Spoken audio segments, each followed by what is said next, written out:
Welcome back. You're joining Biz Roundup on RTV and on Weekend Dialogue tonight.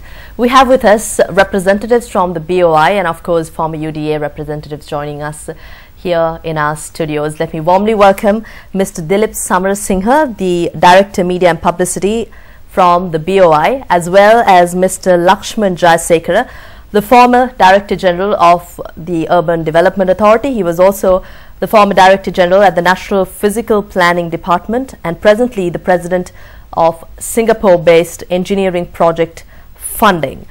A very good evening and a warm welcome to both of you. Thank you. Let me start off talking to Mr. Samarasinghe. Dilip, I think we're here to talk a little about the Turning Point Investor Forum organized by the FCCISL, for which you all are also sponsoring partners. Tell us what this forum is all about, happening at the end of this month. Yeah, this forum is actually a very good one because which the BOI wholeheartedly supports.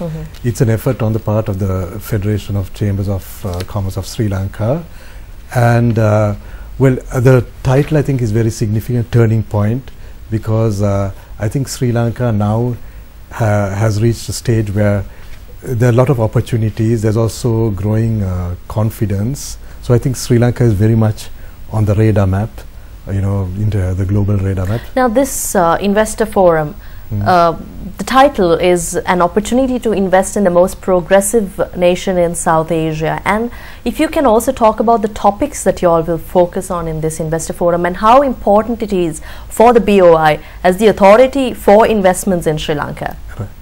Okay, we actually we will use the opportunity to send a message across and also to publicize the areas where we would like to see investments come in. For example, we have a number of structured projects which were developed some time back, which we would like to publicize, and also hopefully more on the way. And also we are looking at attracting investments in certain key sectors which we have If we talk about these sectors that you would focus on? Yes, we are looking at, for example, in the field of manufacturing, we are looking at sectors of more advanced, more higher tech manufacturing than we have now. We are looking at sectors like electronics, pharmaceuticals, things like that. Also like infrastructure related sectors. So, sectors which are, I would say, higher technology, where we can benefit. They're not necessarily sectors where very large numbers of people would be employed, but where there would be a certain amount of value added. I think Mr. Jayasekara, you'll also have something to add to my question to Mr. Samarasinghe, but at the same time I'd like to ask you, what is your point in partnering with this investor forum? Actually, the first question was what are the opportunities offered by Sri Lanka at the moment to the investor community both here and abroad. Yeah. And I think that is where we come in, creating the opportunities and creating the structured projects, so that the investors come into Sri Lanka do not have to go all over looking for this so-called opportunity. And they are already available, they are made available, and they are available in a way that the investor can quickly, without wasting much time, capture and make their decisions. So in that sense, we are inviting not only British investors who are expected, but also Sri Lankan investors to join hand. Secondly, our field of operation at the moment has been urging Singapore investors, and particularly the funding, the agencies in Singapore, to try and access Sri Lankan projects. Right. So that is where we would look at to do this matchmaking. And how would this matchmaking process go on? What are the areas that you all have really focused on in organizing this investor forum in order to facilitate your objectives through this? Sri Lanka has offered the best possible investment destination in this part of Asia. Compared to many other countries, it is easily accessible, and because of the recent development in the infrastructure sector, many projects have come as the new opportunities. For example, with the road sector taking off, the aviation sector taking off, and the port sector, there are a lot of micro projects and macro projects as well coming into the scene which were not there earlier. And this is a unique situation which Sri Lanka offer, even compared to, in my point of view, the next best destination is Myanmar, or rather developed Maldives. Compared to even those two countries, Sri Lanka is in a much better position because the opportunities are created through the recent infrastructure development. Right. Now, as a former Director General of the UDA, I think you'll have something to add about the urban development projects that you focus on. What would be the priority areas through this? Actually, what the Urban Development Authority does now is creating new launching pad for the investors in the urban sector. For example, let's take the housing sector. I mean, what they are doing with the low-cost housing relocation. 20 years back, it was about 45,000 families to be relocated from undeserved settlement. Now it is about 65,000 or even adding it up to a little bit more. Now they are clearing these things into the high-rise flats, right, and thereby clearing and making available about 600 acres of new lands, which are coming into the market. These will be available for investments. These are the lands that the UDA might offer to various investment opportunities, and this is a unique situation. I mean, this was not there earlier, and the land market was sluggish, and the land availability was difficult, and very few lands blocks came into the market. Right. So if the UDA and the investor come into some kind of arrangement, then next phase would be, in addition to these 45,000, 65,000 houses in the for the low income families, the commercial sector, middle class sector, the upper middle class housing sector, those sectors can get activated. Right. Now these sectors are very important to the national development of this country. But again, coming from my side, my company, what we are trying to do is to harness the capital. It is not easy thing, and it is, I am sure the UDA or the government sector cannot do this alone. Right. And we can help both the government sector and the BOI and the investor community by creating these projects as the immediately investable, in the sense we can get the investors to invest immediately. Right. On that note, I think Mr. Samar Singh, foreign direct investments, I think this is a regular question to the BOI. I'd like to ask you if we are on track. I definitely we are on track. That's something I can say. In the first 6 months, that's January to June this year, we reached 852 million US dollars in foreign direct investment, right? So that is the actual inflow of FDI into the country, through projects under BOI. So yeah, we are on track now. Last year we got, I think, about some 550 in the first 6 months. So we should achieve our targets, which is 2.5 billion US dollars by the end of the year. And normally the trend is that towards the end of the year, companies like rush in to finalize their projects. So I would say that things are positive.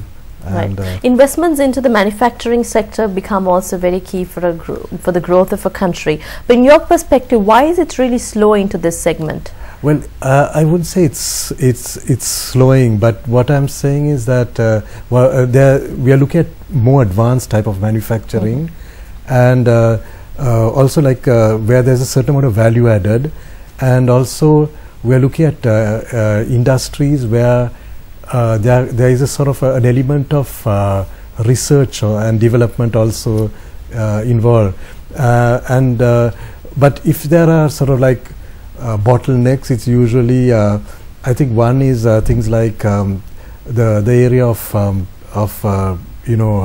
labor resources. I think one of the things Sri Lanka needs to do is like develop training centers, training facilities, so that we have the labor which are needed by certain sort of more advanced type of industries, right? The other area which has a lot of potential is of course our free trade agreements, and we have free trade agreements with India and Pakistan, like which cover a wide range of goods which can be manufactured in Sri Lanka and re-exported to either India or to Pakistan under the free trade agreement. And also we are looking at the very soon the possibility of a free trade agreement with China. And so once that is done, one can really say that like Sri Lanka it will be very well integrated within the Asian economic region, which is also the fastest growing region in economic terms in the world. So that's why I would say that on the whole as an organization, or we are somewhat optimistic. But what will be the challenges going forward? Maybe we need to look at ways in which we can like fast track investments. Another challenge is like availability of land sometimes, and what the investor needs is sometimes different to what we have. So those are all issues which we can discuss and we can look into. But is there a platform now that you're really focusing on? Because if these challenges do exist, there must be also a way that these challenges are addressed. Well, we are as an organization, we are looking at these internally, and we are currently identifying some of these issues. I don't know whether you are aware, but recently the BOI underwent a certain amount of reorganization, and we have introduced or reintroduced a system which worked very well, where the project followed a certain path, from promotion to appraisal to to implementation and finally monitoring, right?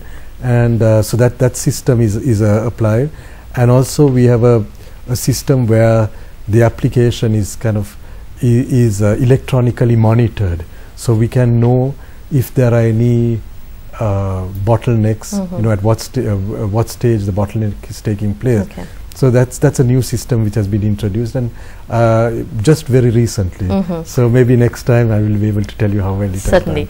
Mr. Jayasekara, finally I'd like to ask you about, of course you did speak about the projects that are in the pipeline, but if we elaborate a little on what areas you really want these local investments also to come in, and of course the areas that you would make available for foreigners.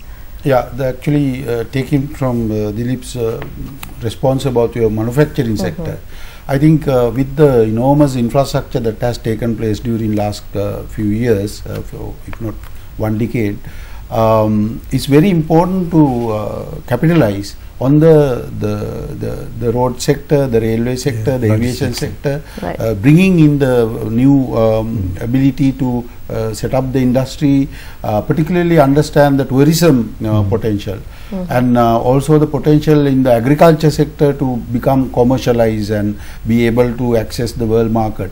Thirdly, and of course that area that we have forgotten is the mineral and the gemology and those sectors.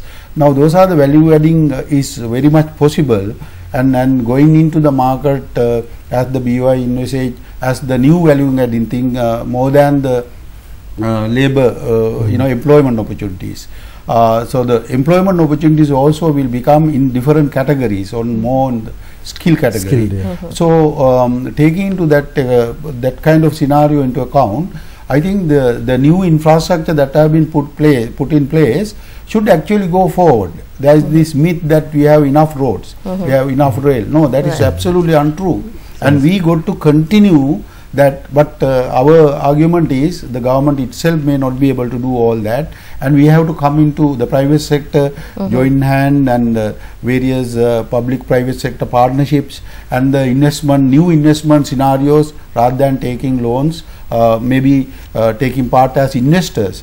This is the kind of private sector that we should be looking at in future, in addition to the manufacturing sector. So I would say in next decade, the private sector participation in the infrastructure will be big business in Sri Lanka. And it's key that they do actually play an important role. They should continue. Whether this loan component is too much, and there is a huge debate going on on whether we should take loan or not. What we are saying is, whether you talk about the loan or equity, the infrastructure should go ahead. So it is for the policymakers to find ways and means of going ahead with the projects that have been stopped. Okay, and I think we have a minute to remind a little about the investor in a Turning Point Investor Forum. If you'd like to mention a little about the time and the day. Yeah, the forum will be held on the 25th and 26th of this month at the Hotel Kingsbury, and it will be participated by the mainly a British contingency and also various other foreign investors. But the idea is to get as much Sri Lankan investors to participate as possible, so that there is joint venture possibilities between the countries and the nations. Right. So thank you very much for joining us. We had with us Mr. Dilip Samarasinghe, the Director, Media and Publicity of the Board of Investment, and also Mr. Lakshman Jayasekara, the former Director General of the Urban Development Authority. He was also formerly the National Physical Planning Department Director General and presently the President of the Singapore-based Engineering Project Funding. And I thank both of you for taking your time to join us here in our studios to discuss about investments and of course the Investor Forum that's happening. Thank you very much. And after this break, we'll be back with more on Biz Roundup. Do stay with us.